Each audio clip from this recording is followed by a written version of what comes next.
Hey guys, Banana Luck here, and we're back with another Watcher of Realms video. So today we're gonna be talking about a very unique set of heroes that you probably haven't really took much notice to if you're a long time player of this game, but this video is going out to the new players that are coming on. And I think with the last banner coming on soon, I can anticipate lots of new players are gonna be joining us because of last.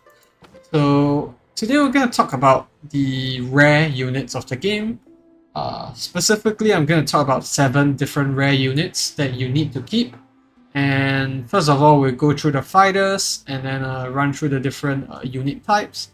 And then also talk about some of the more unique heroes that you don't really use, but you just keep them there just in case. So first off is going to be Narvi. So Narvi is quite a unique hero in the sense that she does not only inspiration, but she restores cost. So one of the many units that does this actually, but she's the only rare unit that does this. So she's very easy to come by. So I know most people are using folks like Darlin and Siren to actually restore cost in the end game, especially in Arena. But for folks that are new to the game and you need an extra, cost booster, Narvi is great for that. So you can see that the rage cap goes down to 500 and there's an initial rage of 300. So it's not going to take you long before you restore the 8 cost, and you can still despawn her after that as well to get extra cost back. So 10 cost is pretty low as well, so I really like her. And I think one of the first times that I actually interacted with her was for Gearit 319. Where I was running a Setrum Silas lineup before I, actually start abusing Idril. So having Narvi actually ensured that I could deploy Setrum in time alongside Silas to clear out the first flying mobs that accompany the boss. So that's the first rare fighter that, I'll recommend you guys to keep. Second guy will be Decimus. So this guy is the unsung hero of Gearit 2. If you look through every different Volca strategy, you're gonna see this guy right there. Because he's so accessible for everyone, you're gonna get a Decimus no matter what somewhere along the line. You can even possibly farm him from XP rates. So why is Decimus so special? First of all, his revival time. Whopping 18 seconds. With Volca's A1 talent of reducing revival time by 25%, this is gonna drop down to like 13 or 14 seconds. And to top that off, he has a very unique passive. It's an unyielding state basically. So when he dies, he will continue to remain alive and fight for 6 seconds. When that's maxed out, that goes to 8 seconds.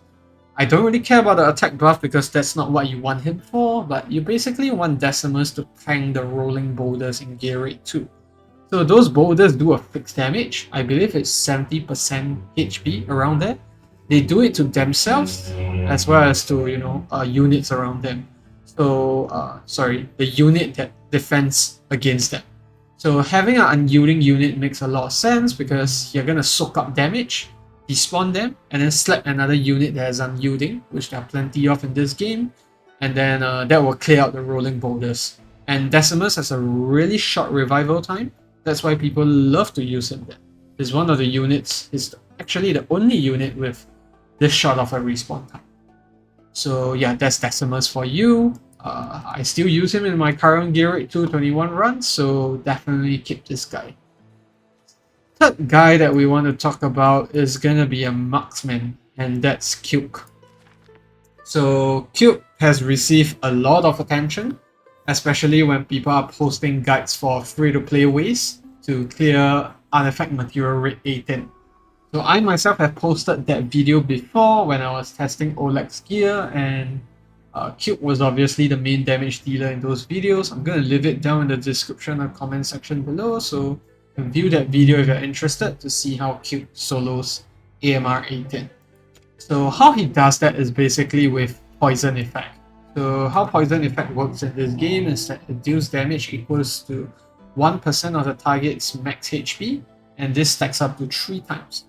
So the way to build Cuke is to, just maximize attack speed, maximize rage regen, and slap as much HP as you can on him.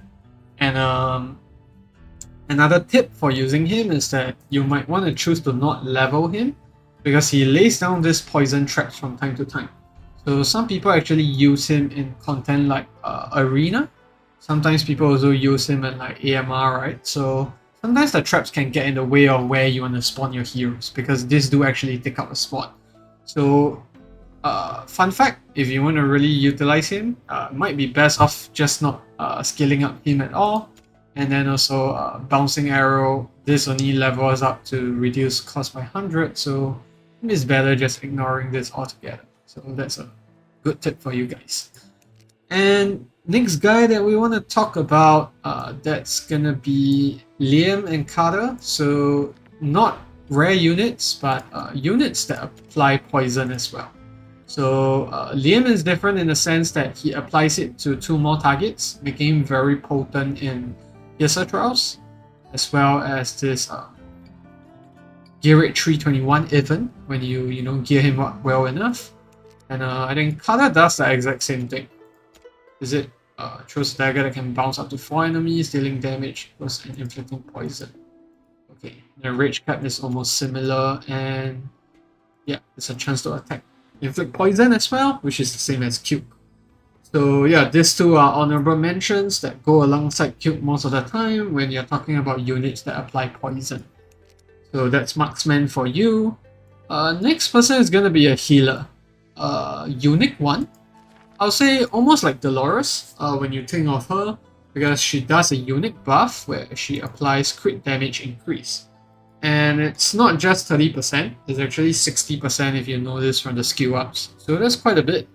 And I think most people use her in stages like gear rate 118 and 119. When you're first starting out in the game, you might not have the best gear. Autumn fits very well in the lineup. And you can see her buff range as well. It's like almost like the Dolores range. So it works really well when you're trying to buff your Comet or Vienna, which is just lacking in damage. Autumn can come in very handy there to, substitute that. She does offer crit rate as well, but I feel that if you're building out a DPS, it's best to just, max out that crit rate yourself, because this is not going to be 100% uptime. Cost of 800 is pretty high, so might be better off just, building up your DPS units with 100% crit.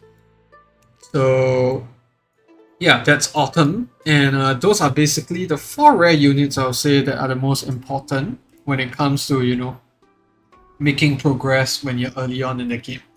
The next set of units I'm going to talk about are the respective Lord units from the rare faction, from the Watchguard, the North Throne, and the Curse Cult faction. So first of all, we have Borut. All the rare lords do the same thing. They provide a 5% attribute boost. So you don't really use them, but you want to keep them there to keep this Lord buff. Sometimes when you're clearing harder content. And for Borut, it's a periodic increase of damage and healing by 10%. So this triggers when more faction allies are there. And bear in mind that Borut is free. Everyone gets him in the game, so might as well just keep him. Second person that we're going to talk about, that's Dagna. So Dagna increases faction's ally attributes by 5% as well, and she periodically grants a shield to all allies, and you can see that the shield value just increases across the board. And Dagna's shield early game is not to be shied away from, especially if you have northern units in your team. And then the next person that we're going to talk about is Niro, right over here. 5% attribute as well, but I do find that his faction attribute is quite important. This one where enemies inflicted with stun, freeze, or immobilize, or other control effects have their damage increased by 15%. So this is really useful early on when you don't have an Aeon, which it took me quite long to get there.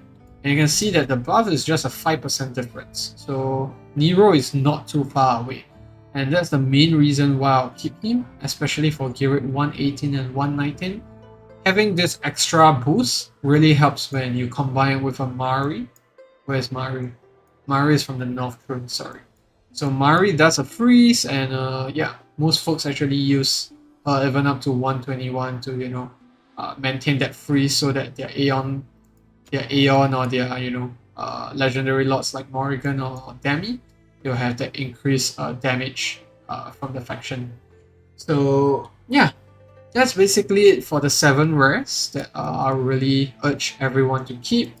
And how you need to make sure that you keep this, folks, is that you lock these guys up. So all legendary and epic units are locked by default, whereas for the rare units, they are not going to be locked. You're going to see in a second here if I pop sell 3-star heroes, which are the rare units, all these guys pop up. So only after you lock the units, which is what I did over here to my Cuke and to my Narvi, as well as to my Decimus and my Autumn, that's when they don't actually pop up in the sell menu. So for the rare lots, you keep them until you get the epic version. Once you have the epic version, feel free to sell them. And some people might ask on this same video as well, since we're on this topic, what do you do with your uncommon and common units? So it's very simple. In this game, the way that units work is that you level them up, and once they hit the level cap, so for epic units, the level cap is 40. For legendary units, the cap is 50. So what you actually do is do this quick start, where you combine your units to ascend them from 1 to 2 star, to the 3, to the 4, and for the 5. And once you do that, you can actually level these units up. You can see here, over here, you can actually increase, or rather slap in this fodder units. Where can I do this? Slap right here, and then you can level them up. And then same thing, you can do this twice when a hero hits level 50.